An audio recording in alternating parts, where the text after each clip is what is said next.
I will go over this budget process that we do here at Mount Vernon with you ladies, and I appreciate y'all coming in and listening to my presentation. First of all, we always start out with planning. Planning always comes first, and it begins at the campus level. And the campus principals will gather their people together, which is called their site-based committee. And I'm sure y'all probably been on site-based committee before, probably the campus or the district. And at those meetings, they talk about what needs or improvement needs to be on the campus for their students. You know, what's going to help the students learn better, what are their needs as far as safety, instruction, all those things are added in that campus plan. And then once that's done, we look at the district plan, and it's going to mirror what we need in the district. And when all those are done, then we can understand that some of those needs may cost money, which falls right into the budget. And those go into the overall budget plan, and then the superintendent will meet with the administrators to see if there are any big ticket items like turf field. Y'all know how much we love turf fields. And those are things that we put into the plan as either future plans or future plans. So whether it's the next year or the next 3 or 4 years that we can save for those things. Also, after the superintendent meets with the administrators, he will go back and meet with the assistant superintendent and the business manager and put this down into a plan. And once that's done, all the big things are named and all the needs are named for each campus, then they will discuss it, and the business manager will use her worksheet. And there's a special worksheet that Omar Garcia, he's a financial expert at TEA, or I think at Region 13, or one of the vice versa. He has put a worksheet together that they plug in numbers into that worksheet, and that comes from enrollment and the number of teachers you have. And Macy knows all this stuff about those numbers come from your PEMS data. And once they put all those numbers in and those the big ticket items that you think you're going to need, well, then they can get the amount of money that they need for their budget.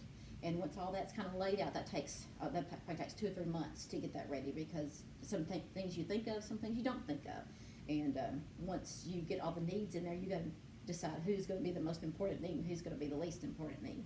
So once that is all worked out, the business manager will get her stuff together, and she's filling out a worksheet. And of course, she includes in that worksheet the federal and state money. Federal money, we know what we're going to get because that's all going to be advertised or put into a form on TEA. I'll get my CTE money. They'll send me how much I get. I'll get the bilingual ESL money, how much we'll get from the feds. And then also we'll get SPED money. Mr. Watson will get his SPED money listed from there too. So once we know that can go into the budget as well. And then for state money comes from the summary of finances. I don't know if y'all know that we get a summary of finances, and it's this sheet, this big thick packet I laid right in front of you. It starts out with our average daily attendance, and that means how much the students are here in the seat learning per day. The LPE stands for the legislative plan, and the DPE is our near fund, the fund that's coming up. Funds that are coming into play whenever they send it to us. And it's hard to understand the whole budget process because there's so many details. Because of course y'all know most of our money comes from our city taxes and our county taxes for school. And so a lot of this money comes into play here as well. And if you look at the very first section, there's our student section. There's your ADA, then there's your regular program ADA, and of course those are the FTEs, how many times that student has been in the classroom in that seat learning. That's a count. Then you have your special education FTEs, how many times those kids have been in the classroom and they are in the special education program. And then there's your weighted ADA, how much can you weight on that the kids are officially here, they're actually there, present in the seat. And then the next section is your property values. You'll see that we have a large amount there in property values. And then there's 2018 and 2019 property values. So if you look, it looks like we went up quite a bit there for property values. And then towards the bottom is your tax rates and collections. There's your state compression percentage, and that's another presentation on state compression. But there's one way that in the state funding process, there's a two-tier system. And the two-tier system, tier one is going to be your maintenance and operations, and then your INS taxes, for your buildings and things, your facilities that you may have just built or bonded for. But your maintenance and operation is your main money you get from the state and from what goes into your category of tax. Your property taxes go into M&O. And maintenance and operation means like how much does it cost to run your electricity? How much does it cost to run your buses? How much does it cost to run your air conditioner? All those things are your daily maintenance. Buying textbooks, things like that are what goes into that fund. And that's what that M&O stands for. In the current year, the rate is going to be at 97 cents. That is our rate. Now, last year, 2018, it was $1.04. So it came down because of House Bill 3 had changed some direction on how to do that. And then there's the current year of Tier 1 M&O tax rate is 93 cents. But of course, we're at 97 because we got what they call the golden pennies, and that's another presentation to go through. That's why it went up to 97 cents. All right, and at the bottom, there's a 1920 current school year INS tax collections. There's your interest and sinking there is 2,497. But then the next row is your 2019-20 current school year tax collections, and it's showing that we only collected 13,000 so far.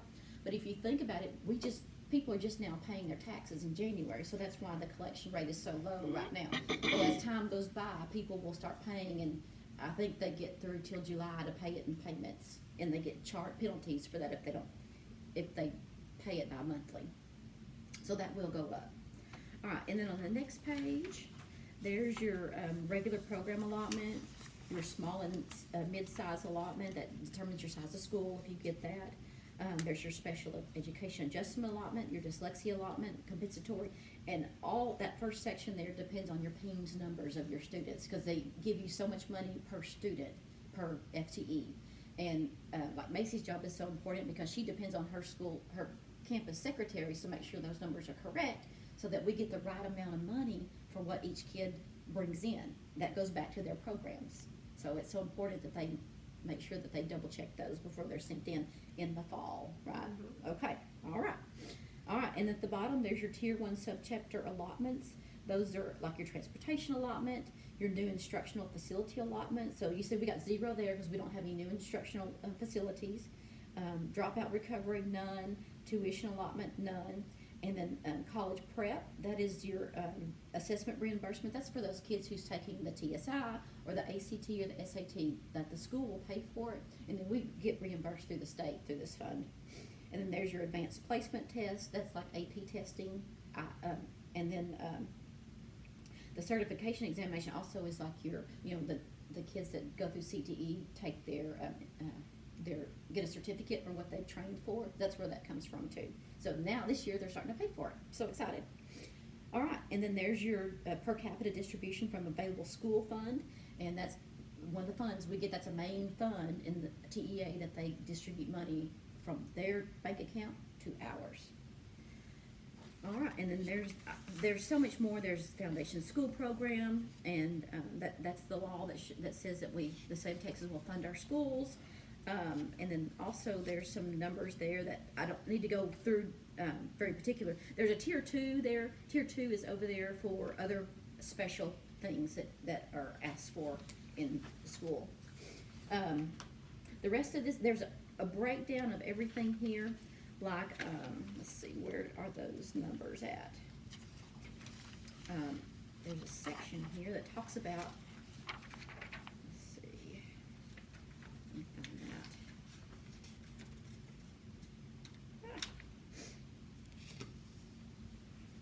Let's see, they may not have it on here because this is a 2019-20 summary of finances. Once we collect all our taxes, the state decides that how much they're going to give us to equalize our payments to be able to fund our schools. So now that we're in the collection process, they won't fund us until we show up how much funding we get from the local tax collections each month. So they don't give your money all to you at the beginning of the school year and you're done. They give it to you at certain points of the year. Like during tax collection time, they don't give you any for us, our school. Now certain schools like like Prairie Land, or those small schools, they may get theirs a little bit every month, but we don't get ours because most of our money comes from taxes. All right, I'm going to go on from this, but just y'all know where we get our numbers from and how we can check it is through the summary of finances. Okay, and the next thing I gave you too was this right here, this account coding process. I know y'all have seen these before, and I know a lot of you deal with it like Shelley does with her nutrition area, but I put a code out here on the table and wanted to kind of explain that a little bit. The 199 is your general fund, the 11 is your function, that's for instruction, and then your 6412, that I'm using my Kate, one of my Kate codes, because the 6412 is travel for students. That's it. 80 is like the whole district wide for CTE. 001 is the campus because we do CTE at high school, and the rest of the numbers are your dates and your numbers that really don't mean anything, that schools fill those spots. So, but some schools, bigger schools, will use those last 3 or 4 numbers to make a more definite code for them because they have a lot more funds and a lot more areas to cover. All right, so once we've gotten through all the planning and all the meetings and the budget is going, and then we've gone through the summary of finances and we know what our state funds are coming, what amount of our state funds are coming, our Fed funds are coming, so we kind of have a basis of what we're going into and what we need. So once that's all done, the business manager will write all that out on her worksheet that she's doing, and then she'll get a certain numbers that the school will use to work off of. And they'll prepare that for the board members to come up and do a planning day, and that's their first time to see the numbers and what it's going to look like for next year. And I have something that I've typed up before that I went through, so I'm going to read this to you real quickly, then y'all know the process of how we adopt the budget. The superintendent prepares a proposed budget with a timeline to present to the board. After a public notice of at least 10 days, the board can meet and adopt a budget and tax rate. And that's the thing I learned through all this budget and finance training is you adopt a tax rate after the budget is ready, because you can't ask for money that you have too much of or that you don't have enough of. So you got to know what you need first. Taxpayers or persons that reside in the school district can be present and participate in the meeting or hearing. Prior to the hearing, the proposed budget summary and tax rate must be posted on the school website or made available to the public in the school central administrative office. The budget, along with previous year's tax rate, must include a comparison to the previous year's actual spending and information relating to per student and aggregate spending on instruction, instructional support, and central administration, district operations, debt service, and any other category designated by the commissioner. They review their tax rate and explain why the tax rate is needed to fund that budget for the coming year. And there's something I didn't say, but a lot of your budget depends on your school enrollment. And as y'all know, we're 50 kids down this year, so our budget went way down. They increased the funding per student, and now that we don't get that money anymore, we're down 50 kids. So we've lost a lot of money just because of our enrollment. And plus, when that happens, you have too many teachers. So I know this year we'll be planning on, not rehiring teachers once they leave. So that's not great, but if you don't have the students to be in the classrooms, you can't pay the teacher. So anyway, that kind of puts a sad part on that part. All right. Once the budget is approved by the school board, the tax rate adoption takes place. So the budget has to come first, and the tax rate has to come second. It can happen in the same meeting, but it has to come in that order. All right. Rates are chosen on what the school district needs for the year. If the funds are adequate, the rates are the same or lowered. If they're needed, then they are raised. This must be completed by September 30th, because remember, your new budget year starts, the new budget year starts August 1st, but you need to have it in place by September 30th, or within 60 days of receiving the certified appraisal roll, whichever comes around, and your certified appraisal roll comes from the appraisal district. All right, each school is required to have an annual audit of its accounts performed at the close of the fiscal year. TEA rates schools according to the audit, and our audit happened this year in October, and then we were rated a school first district because our funds are good. We don't have a lot of debt in our school. The purpose is to be transparent with all your stakeholders, that proof is given to demonstrate the school is run effectively. And the best way to do this is, as a leader of the school, you want your stakeholders, your parents, your community members, your business owners to know what the budget looks like, so that they feel more comfortable supporting you whenever the budget comes around, because you don't want naysayers here saying, well, why this? You want them to know what the needs are for your school and your students and why you're asking for more money. So always more money is going to perk the eyes of everybody. Plus, I understand, because we're all taxpayers, and I don't want to pay any more taxes than I have to. So just got to be respectful to everybody, make sure that all stakeholders know. All right, any questions? Okay, all right. Well, thank y'all so much for listening. Thank you.